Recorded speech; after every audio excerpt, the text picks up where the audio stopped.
శ్రీపాద శ్రీవల్లభ లీలా వైభవము 18వ అధ్యాయం మొదటి భాగం. శ్రీపాద శ్రీవల్లభ స్వామినే నమః. పూర్వము ఏ క్షేత్రయాత్రకైనా కాలినడకనే వెళ్ళేవారు. ఏ గ్రామంలోనైనా గృహస్థులు వారిని ఆదరించి ఆహారంనకు అన్ని ఏర్పాట్లు చేస్తే వారికి ఎంతో పుణ్యం వస్తుందని ఆర్యోక్తి.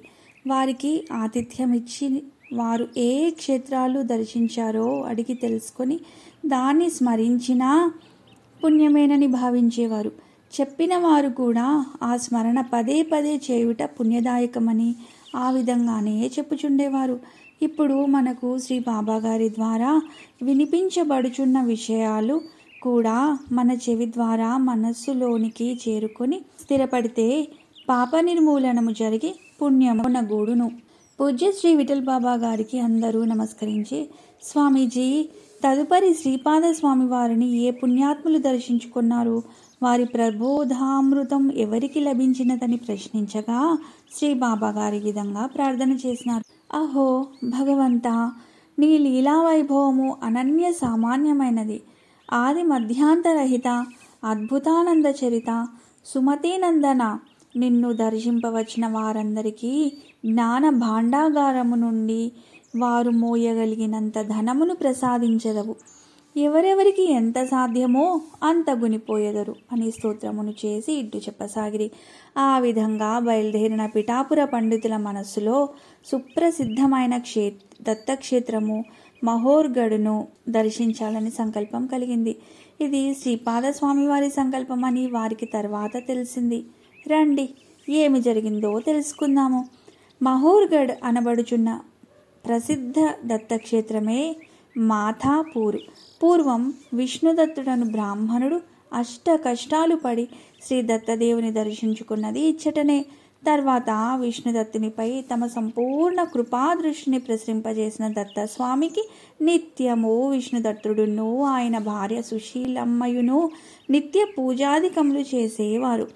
అట్లు పూజలందుకొనుచున్న శ్రీ దత్తాత్రేయునికి పూజా కార్యక్రమంలో భాగంగానే రాత్రిళ్ళు పవలింపు సేవను కూడా చేస్తుండేవారు. వారి యొక్క నిర్మల ప్రేమ భక్తి తత్పరతకి కట్టుబడిన శ్రీ దత్తుడు ఆ సేవను కూడా స్వీకరించుట తన ధర్మంగా భావించాడు. ఎందుకనగా భక్తుని సంతృప్తిపరచడం భగవంతుని బాధ్యత. భక్తుని ఆనందమే భగవంతునికి తృప్తి. ఆ విధంగా దత్తునికి ఆ ప్రదేశమే ఆనాటి నుండి విశ్రాంతి నిలయంగా మారింది. ఈనాటికి అచట ఆయన శయన మందిరంగా దత్తభక్తులు ఆ క్షేత్రాన్ని దర్శిస్తుంటారు. పైన రేణుకా పహాడు, దానిపైన దత్త పహాడు, ఆ పైన అనసూయ పహాడు అని 3 క్షేత్రాలు ఉన్నాయి. పహాడ్ అంటే గుట్ట అని అర్థం. అందు దత్త పహాడునందు దత్తస్వామిని అనేక సంవత్సరాలుగా సేవించుచున్న యోగానంద బ్రహ్మచారి అను వానికి శ్రీ దత్తుని దర్శన ప్రాప్తి తనకు కలగలేదని అశాంతి ఆందోళనము కలిగెను. ఆ తపనతో తీవ్రంగా సాధన చేయసాగెను. శ్రీ దత్త దర్శనమునకై అతని మానసము మరింత తొందరపడసాగెను. శ్రీ స్వామి వారి కరుణా ప్రసారము అతనిపై కలిగినది. ఒకనాడు యోగానందుడు ధ్యానమునందుండగా దత్తస్వామి, వత్స, నీవు కృష్ణానది మధ్యనున్న కురోపుర క్షేత్రమునకు రమ్ము. అచట శ్రీపాద శ్రీవల్లభుడను పేరున నేను దర్శనమివ్వగలను. నా ప్రస్తుత అవతారం అదియే అని తెలిపెను. ఆ సాధకుడు ధ్యానమునందుండి లేచి శ్రీ స్వామి వాక్కులను మరల తలంచుకొని మదిలో స్థిరపరుచుకొని ఆనందమొందినాడు. కానీ కృష్ణానదీ తీరంలో ఆ గ్రామము ఎచట ఉన్నదో ఎట్లా వెళ్ళాలో తెలియలేదు. ఆనాటి నుండి అచ్చటికి వచ్చే అనేక మంది భక్తులను ఈ విషయమై విచారించమొదలెడెను. అతని అదృష్టవశాత్తు ఒకనాడు పిఠాపుర వాస్తవ్యులైన వేద పండితులు వారి యాత్రలో భాగంగా మహోర్గఢ్ చేరి ఏకవీరామాతను అనగా రేణుకామాతను దర్శించి శ్రీ దత్తాత్రేయ సంస్థానమునకు వచ్చిరి. వారిని చూడగానే యోగానందునికి శ్రీ దత్తస్వామి ధ్యానంలో తెలిపిన విషయం స్ఫురణకు వచ్చెను. అతను వారికి శ్రీ దత్తస్వామి దర్శనం చేయించిన తర్వాత వారితో, ఆర్య, మీ రాకతో నా మనసు ఎంతో సంతోషం కలిగింది. మీలో ఏదో విశేషం ఉన్నది అని వారిని ఆహ్వానించి ప్రసాదాలయంనకు గొనిపోయి వారికి పాలు పండ్లు ఆతిథ్యం ఇచ్చినాడు. వారందరూ విశ్రాంతిగా కూర్చుండగానే ఆ బ్రహ్మచారి వారితో ఇట్లా నేను, అయ్యలారా, తమరెక్కడి నుండి వచ్చుచున్నారు? ఏ ఏ క్షేత్రములను దర్శించుకున్నారు అని ప్రశ్నించగా వారిట్లు చెప్పిరి. బంగాళాఖాతము దగ్గరలో గోదావరి తీర ప్రాంతమైన శ్రీ క్షేత్ర పిఠాపుర వాసులము. దానినే పీఠికాపురం అంటారు. అష్టాదశ శక్తి పీఠములలో అది ఒకటి. అచ్చట పురుహూతికా దేవి కలదు. ఈ క్షేత్రం వలనే ఆ దేవి కూడా మహామహిమాన్వితమైనది. అచటనే స్వయంభూదత్తుడున్నాడు. వేద పండితులము తీర్థయాత్రలు చేస్తూ అనేక క్షేత్రములను దర్శించుచు ఇచ్చటికి వచ్చినాము. సద్గురుదేవుని కృపతో నీ సన్నిధిలో ఈ పూట ఉన్నాము. నీ ఆదరము లభించినది. ప్రయాణపు బడలిక తీరినది. నాయనా, మేము పిఠాపురం నుండి బయలుదేరి పంచారామములలో శివ దర్శనం చేసుకున్నాము అని చెప్పగానే యోగానందుడు, ఆర్య, పంచారామముల విశేషములను వివరంగా తెలపండి. క్షేత్ర దర్శనం చేయకున్నా ఆయా క్షేత్రములను దర్శించిన వారి ద్వారా క్షేత్ర విశేషములను మహత్తులను విన్నను పుణ్యము కలుగునంటారు. నాకు ఆ భాగ్యం కలిగించండి కోరినాడు. అప్పుడు ఆ పండితులు, నాయన, కుమారారామము, ద్రాక్షారామము, క్షీరారామము, సోమారామము, అమరారామము అనునవి పంచారామ క్షేత్రములందరూ. మా యాత్రలో మొదటగా మాకు దగ్గరలోనున్న కుమారారామము అనగా సామర్లకోట చేరినాము. అచట భీమేశ్వరుడని ఆ స్వామి వారిని నామము. బాలా త్రిపుర సుందరి అమ్మవారి పేరు. ఈ లింగమును కుమారస్వామి ప్రతిష్ఠించినారు. కావున దీనికి కుమారారామం అని పేరు కలిగినది. ఇచట 2 అంతస్తులతో విశాలమైన ఆలయ ప్రాంగణం ఉంటుంది. 2వ అంతస్తు వరకు పెరిగిన స్ఫటికలింగం పై భాగానికే పూజలు నిర్వహిస్తారు. ప్రధానాలయానికి పడమర దిశలో 100 స్తంభాల మండపం ఉన్నది. వీనిలో ఏ స్తంభమున కా స్తంభమే నగిశీలు చెక్కబడి ఒకదానితో ఒకటి పోల్చుకొను వీలు లేకుండా విచిత్రంగా ఉండును. ఇది 9వ శతాబ్దంలో నిర్మించబడినట్లు తెలుస్తుంది. దీనిని ఇంత ఘనంగా చాళుక్య రాజులు నిర్మించినారని శిలాశాసనాల వలన తెలుస్తుంది. ఊయల మండపంలోని రాతి ఊయలను మనం ఊపితే ఊగుతుంది. చైత్ర వైశాఖ మాసాలలో సూర్యకిరణాలు ఉదయాన శ్రీ స్వామి వారి మీద పడడం అక్కడి విశేషం. ఇక్కడ భీమగుండం అనే పుష్కరిణి ఉంది. ఇందులో స్నానమాచరించితే సర్వ పాప నిర్మూలనం అవుతుంది. శ్రద్ధ, భక్తి, విశ్వాసాలతో శివుని సేవించి ఎందరో మహాత్ముల ఎన్నో మహిమలు చూపినారు. తర్వాత ద్రాక్షారామ క్షేత్రమును చేరుకున్నాము. ద్రాక్షారామంలో లింగము సూర్యుని ప్రతిష్టయని స్థల పురాణమందు చెప్పబడింది. ఇది కూడా విశేషమైన శివక్షేత్రము. ఇచ్చట శివుని పేరు భీమేశ్వరుడు, అమ్మవారి పేరు మాణిక్యాంబ. శ్రీ మాణిక్యాంబ పీఠము అష్టాదశ శక్తి పీఠాలలో ఒకటిగా చెప్పబడింది. ఇది త్రిలింగములలో ఒకటిగా చెబుతారు. శ్రీశైలం, శ్రీకాళహస్తి మరియు ద్రాక్షారామం మూడింటిని త్రిలింగములు అంటారు. 12 ఎకరముల స్థలములలో ఈ ఆలయ నిర్మాణం జరిగింది. ఇక్కడ భీమేశ్వర స్వామి స్ఫటికలింగం 14 అడుగుల ఎత్తున ఉంటుంది. చాళుక్య భీముడనే రాజు ఈ ఆలయ నిర్మాణం చేయించినట్లు శిలాశాసనాల ద్వారా తెలుస్తుంది. 2వ అంతస్తు పైకి వెళ్లి లింగానికి అర్చనలు, అభిషేకాలు చేస్తారు. 7 ఋషులు గోదావరి జలాలను అంతర్వాహినిగా తీసుకొని వచ్చినందున సప్త గోదావరి అను పుష్కరిణి ఏర్పడినది. ఇందులో స్నానం చేస్తే కాశీలో గంగా స్నానం చేసిన పుణ్యం, భీమేశ్వరుని దర్శిస్తే కాశీ విశ్వేశ్వరుని దర్శించిన పుణ్యం వస్తుందని ప్రతీతి. అందుకే ఈ పట్టణాన్ని దక్షిణ కాశీగా పేర్కొన్నారు. దక్షుడు యజ్ఞం చేసిన ప్రదేశం కావున దక్షారామం అని కూడా అంటారు. ఆ క్షేత్ర దర్శనం చేసుకున్నాము. అక్కడి నుండి బయలుదేరి పశ్చిమ గోదావరి జిల్లా యందుగల క్షీరారామము అనగా పాలకొల్లు నాకు చేరుకుంటిమి. అచట క్షీరలింగేశ్వర స్వామి లింగము, విష్ణుమూర్తి యొక్క ప్రతిష్ట, అమ్మవారి పేరు పార్వతీదేవి. ఇచట ఎంతో వైభవంగా సమస్త పూజలు, యజ్ఞాలు, శివరాత్రి, నవరాత్రి ఉత్సవాలు జరుగుతాయి. క్షీరారామలింగేశ్వరుడు కోరిన వరాలిచ్చేవాడని, ఆ స్వామి అపార దయామయుడని ప్రతీతి. ఆ తర్వాత గునుపూడిలో ఉన్న సోమారామం చేరుకున్నాము. ఇచట సోమేశ్వరలింగము చంద్రుని చేత ప్రతిష్ఠింపబడినది. కావున సోమేశ్వరుడని స్వామివారి పేరు. అమ్మవారి పేరు పార్వతీదేవి. చంద్రగమనానుసారంగా ఈ లింగకాంతులు మారుతాయి. ముఖ్యంగా అమావాస్య రోజున నలుపు వర్ణంగాను, పౌర్ణమి రోజున ధవళ వర్ణంగాను మారుతుంది. క్రింద స్వామివారి ఆలయము, 2వ అంతస్తులో అన్నపూర్ణ అమ్మవారి ఆలయం దర్శనమిస్తాయి. ఆ దేవతామూర్తులు ఆశ్రిత కల్పవృక్షములే, ఆర్తుల పాలిటి కామధేనువులే. ఆ క్షేత్ర దర్శనం వలన పునర్జన్మ ఉండదని కూడా చెప్పబడింది. అక్కడి నుండి గుంటూరు జిల్లా అమరావతిలో కృష్ణానదీ తీరంలో వెలిసి ఉన్న క్షేత్రం అమరారామం చేరినాము. ఇక్కడ శివలింగము ఇంద్ర ప్రతిష్ఠితమని ప్రసిద్ధి. అందుకే ఇక్కడ శివుని పేరు అమరలింగేశ్వరుడు, అమ్మవారి పేరు బాలాచాముండికాదేవి. శివలింగం 15 అడుగుల ఎత్తైనది. పై అంతస్తు నుండి శివలింగానికి అన్ని పూజలు నిర్వహిస్తుంటారు. నిత్యము దేవతల చేత ఇక్కడ శివుడు పూజింపబడతాడని స్థల పురాణంలో ఉంది.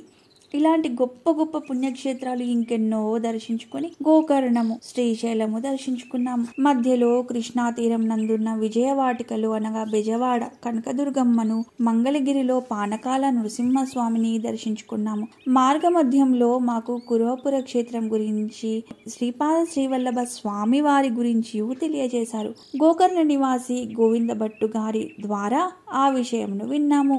శ్రీపాద శ్రీవల్లభుల వారంటే మా పిఠాపురంలో జన్మించిన శ్రీ దత్తమూర్తియే. ఆ వార్త విన్నంతనే అత్యంత ఆసక్తితో ప్రయాణమై మార్గ మధ్యంలోని ఉమామహేశ్వరము, అలంపురం జోగులాంబ శక్తిపీఠమును దర్శించుకొని మేమందరము ఆ స్వామిని దర్శించుకోవాలని ఉత్సాహం ఉడకలు వేయగా శ్రీక్షేత్ర కురవపురము చేరుకున్నాము. ప్రశాంత గంభీర సుందర సుకుమార గాత్రుడైన శ్రీపాద స్వామిని చేరి వారిని దర్శించి ఆనందాబ్దిలో ఓలలాడినాము. ఆ స్వామి చిన్ననాడే ఉపనయనమైన మరుక్షణమే వేదాంగాల నుండి సూక్ష్మార్థాలను వేద పండితులకు తెలిపి వారి నుండి నమస్కారములు అందుకున్నారు. కానీ 16 సంవత్సరములు మాత్రమే పిఠాపురంలో నివసించారు. తదుపరి తల్లిదండ్రులను వదిలి అన్నల అంగవైకల్యము తొలగించి తీర్థాటనము చేయుచు ఇల్లు వెడలిపోయినారు. కానీ వారే సకల తీర్థాలు తిరిగి శ్రీక్షేత్ర కురవపురం చేరి ఉన్నారని తెలిసినప్పుడు మరి మేము ఎంతగా సంతోషించామో వర్ణింపశక్యం కాదు. అక్కడకు చేరిన తర్వాత మాకు ఇంకనూ వింతైన విషయం తెలియవచ్చింది. శ్రీ స్వామి అనుగ్రహంతో ఒక మంద బుద్ధి అయిన బాలకునికి సకల విద్యలు ప్రాప్తించిన వృత్తాంతం తెలిసినది. ఆహో, ఏమి మా అదృష్టము! మా జన్మలు ధన్యమైనవిని యోగానంద కెరిగించిరి. ఆ వృత్తాంతమంతయు శ్రద్ధతో ఆలకించిన యోగానందుడు శరీరం గగురుపాటు నొందగా ఆనందాశ్రవులు శ్రవించుచుండగా, స్వామి ఏమి చెప్పుచున్నారు? ఆ దత్తావతారమూర్తిని దర్శించుకున్నారా? శ్రీ దత్త స్వామి నాకు ధ్యానమందు ఆదేశించినది ఆ స్వామిని దర్శించమనియే. తాము వారిని దర్శించి సేవించుకున్న మహానుభావులు అంటూ వారికి సాష్టాంగ వందనం చేసెను. ఓ పుణ్యపురుషులారా, నేను వెంటనే బయలుదేరి ఆ స్వామిని దర్శించవలెను. అప్పటి వరకు నా మనసుకు శాంతి లేదు. ఇచ్చట నుండి శ్రీక్షేత్ర కురవపురం చేరువుటకు మార్గం తెలుపుడు. ఆ స్వామి వద్దకు పోవుటకు దారి తెలియక నేను బాధపడుచున్నాను. తమ రాకతో నా వ్యధ తొలగినది. ఇది అంతయు దత్త స్వామి యొక్క కృపయే. ఆహా, ఎక్కడి పిఠాపురం, ఎక్కడి మహోర్గఢ్! ఆయన ఆజ్ఞ చేతనే తమరిక్కడకు వచ్చుట జరిగినది. ఇది కేవలం సద్గురుని కృపతో మాత్రమే సాధ్యమని చేతులు జోడించగా వారిలో ఒక పండితుడిట్లు పలికెను. చిరంజీవా, నీ వచ్చటి నుండి దక్షిణంగా ప్రయాణం చేయి. నీవు భీమానది, కృష్ణానది సంగమమునకు చేరగలవు. అది నివృత్తి సంగమము. అచట స్నానమాచరించినచో సకల శ్రేయస్సులు కలుగును, సకల సంశయములు నివృత్తియగును. అచట విచారించిన నీకు కృష్ణానది మధ్యన గల కురవపురమును గురించి తెలియగలదు. నీవు ముఖ్యస్థల అనగా మక్తల్ అను గ్రామము మీదుగా పంచదేవ పహాడుకు చేరుము. చేరువలో శ్రీ స్వామివారి దర్బారు స్థలం కలదు. శ్రీ స్వామివారు అచ్చటనే నీకు దర్శనమియ్యగలరు, లేదా నదిలో కురవపురంలో తప్పక దర్శనమిచ్చేదరని తెలిపిరి. వారందరూ ఆ రాత్రి అచ్చటనే నిద్రించి ఉదయం సంధ్యావందనాది కార్యక్రమములు పూర్తి చేసుకుని బ్రహ్మచారి గారిచ్చిన భిక్ష స్వీకరించి తదుపరి ప్రయాణములు కొనసాగించినారు. పారేవుల వేద పాఠశాల విద్యార్థులు. పంచదేవ పహాడ్కు అతి సమీపంలోనే పారేవుల అనే గ్రామం ఉన్నది. ఆ గ్రామంలో ఒక వేద పాఠశాల ప్రారంభించబడుచుండేది. అనేక దూర ప్రాంతాల నుండి విద్యార్థులు వచ్చి అక్కడ పాఠశాలల్లో వేద విద్యా పారంగతులై తమ ప్రాంతాలకు పోయి కీర్తి ప్రతిష్టలు గడించేవారు.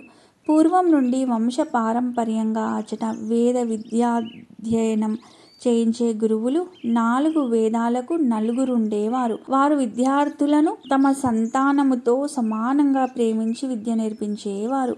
వినయ విధేయతలు, వేద ధర్మ పరిరక్షణ, వేద విద్యా ప్రచారము, యజ్ఞ యాగాది క్రతువులు జరిపించు విధానములు ముఖ్యంగా అక్కడ నేర్పించుచుండేవారు. ఆ పాఠశాలకు దేశమంతటా గొప్ప పేరు ప్రతిష్టలు ఉండేవి.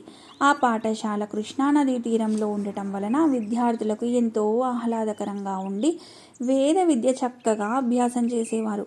అక్కడ గంగాధర దీక్షితులు, విశ్వనాథ శాస్త్రి, బాలకృష్ణ భట్టు మరియు సోమనాథ శర్మయను 4 గురువులు నిష్ఠగా విద్యాబోధన చేస్తూ విద్యార్థుల అభివృద్ధిని త్రికరణ శుద్ధిగా కాంక్షిస్తుండేవారు. అందరూ వేద విద్యను, ఆగమాది సకల శాస్త్రములను, ఉపనిషత్తులను ప్రబోధించే ఉత్తమ బోధకులు, పండితులుగా పేరు పొందినారు.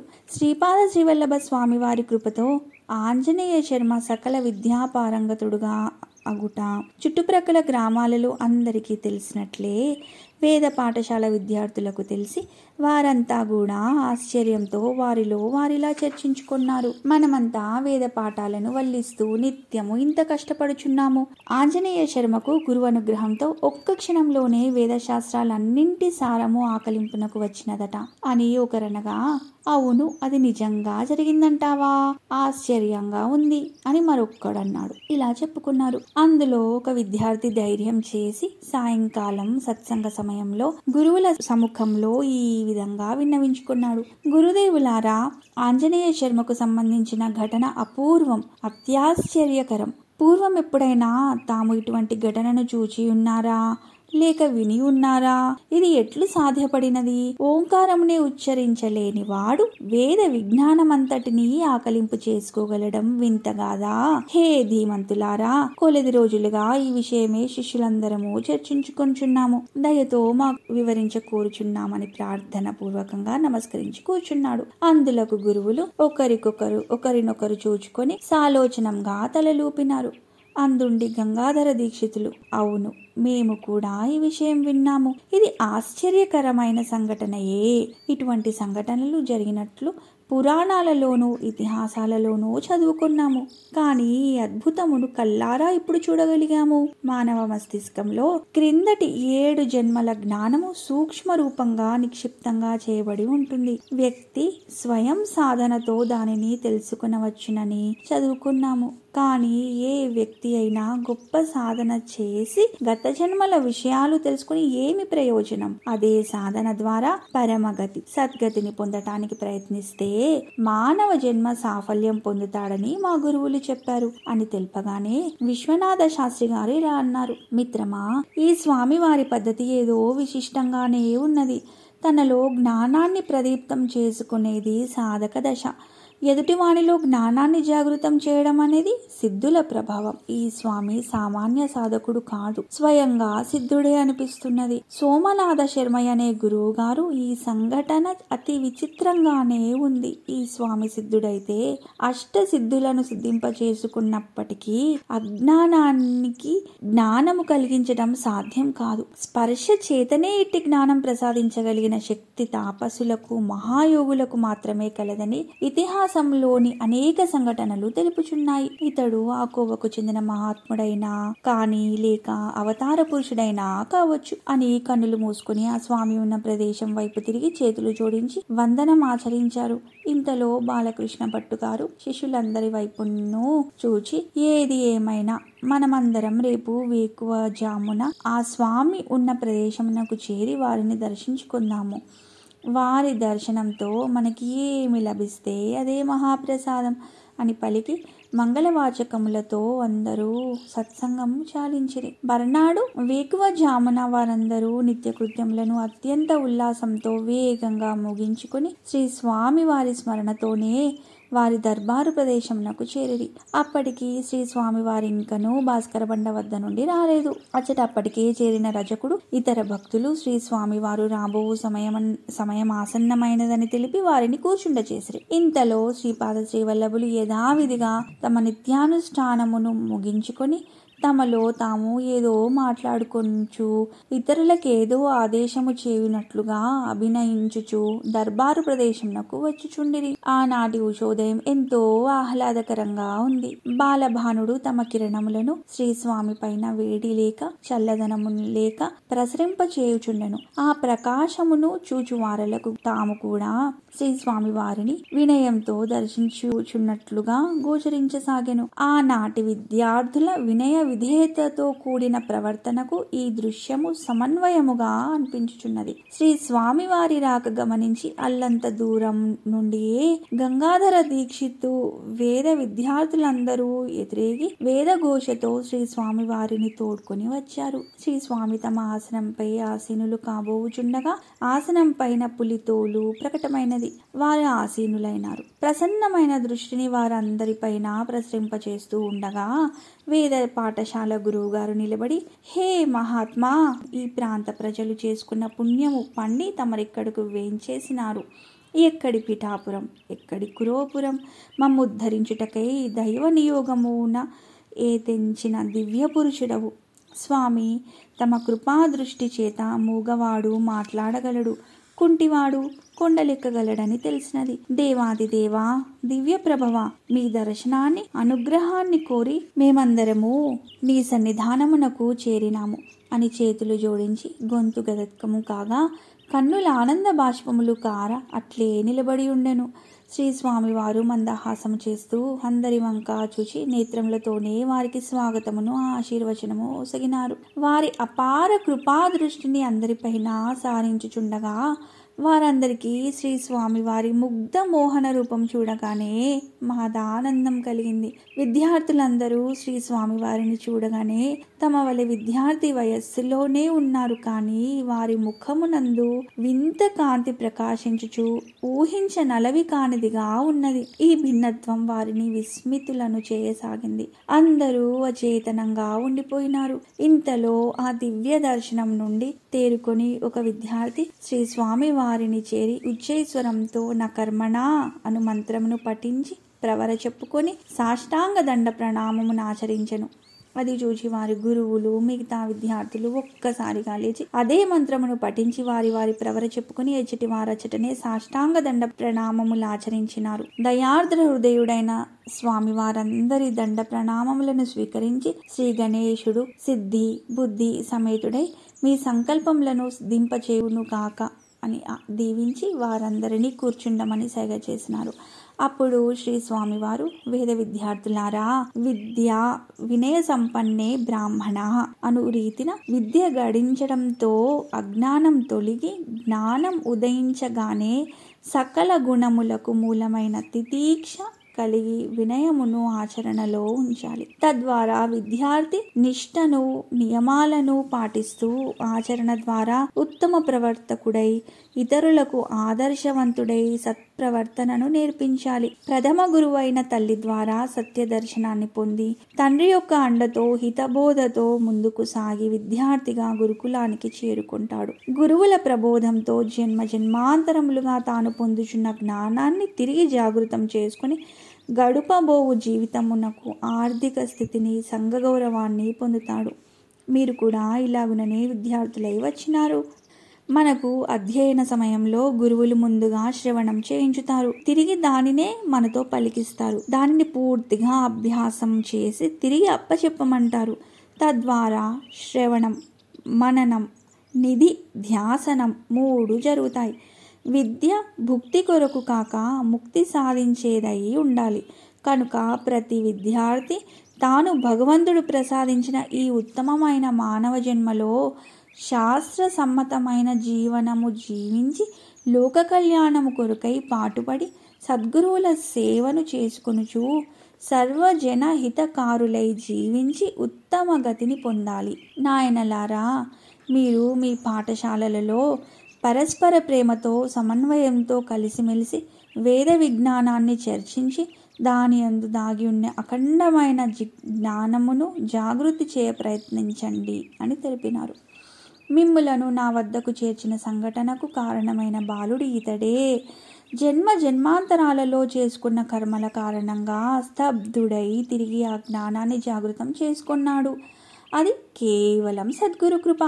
ఈ మహత్తర ప్రదేశంలో అదృశ్యంగా తపస్సు చేస్తూ ఉన్న యోగుల మహత్తు అని శ్రీ స్వామివారు చెప్పగానే ఆంజనేయ శర్మ లేచి శాస్త్రోక్తంగా సాష్టాంగపడినాడు.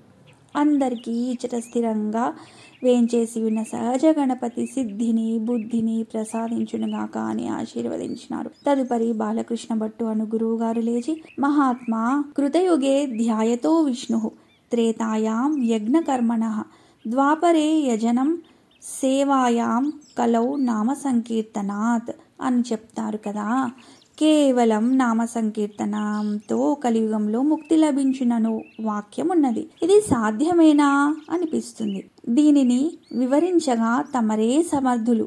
తమరి ముఖతః ఈ విషయమును విని మేము తరించగోరుచున్నామని ప్రార్థించను. శ్రీ స్వామి వారిట్లు పలికారు. పండిత శ్రేష్ఠులారా, కృతయుగమందు ధ్యానము తపస్సుల చేత భగవానుని కృపను పొందగలరని చెప్పినది వాస్తవమే. అప్పటి వాతావరణము ఆ ప్రయత్నాలకు అనుకూలంగా ఉండినది. దానిని ఆధారంగా చేసుకుని భగవత్ కృపను పొందిన వారు ఇహపర సౌఖ్యాల యందు అభిలాష కలిగించుకొని వరాలు పొంది సుఖించినారు. రాక్షసులు అదేవిధంగా తపములు చేసి అమృతత్వము పొందాలని ప్రయత్నించి అనేకమైన వరాలు పొందారు. కానీ అహంకారంతో సజ్జనులను బాధించినారు. ఆ క్లిష్ట పరిస్థితులను తపస్సులు కూడా ఎదుర్కొనలేకపోయినారు. అటువంటప్పుడు దీనికి సరియైన ఉపాయంగా శ్రీహరి ప్రేరణ చేతనే నారద మహర్షి ప్రహ్లాదునికి తల్లి గర్భమునందున్నప్పుడే నామోపదేశం గావించినాడు. ఆ విధంగా ఉపదేశించబడిన నామస్మరణ ఆపు లేకుండా చేయగా అనేకమైన అద్భుతాలు అతని జీవితంలో చోటు చేసుకున్నవి. నిరంతర నామస్మరణమే ఒక దివ్య అవతారమునకు కారణమై నరసింహ రూపంగా వచ్చి హిరణ్యకశపుని చీల్చి చెండాడినది. అంతటి గొప్ప దుష్ట సంహారమునకు బలమిచ్చినది నామ సంకీర్తనమేనని రుజువైనది. ఇది ఘోర తపస్సు కన్నా గొప్ప శక్తివంతమైనదని తెలియవస్తున్నది. ఈ అధ్యాయం చాలా పెద్దదిగా ఉండడం వలన 2 భాగములుగా చేసి ఈ అధ్యాయాన్ని ఇంతటితో నిలిపివేసి 2వ భాగాన్ని వచ్చే వారం చదువుతాము.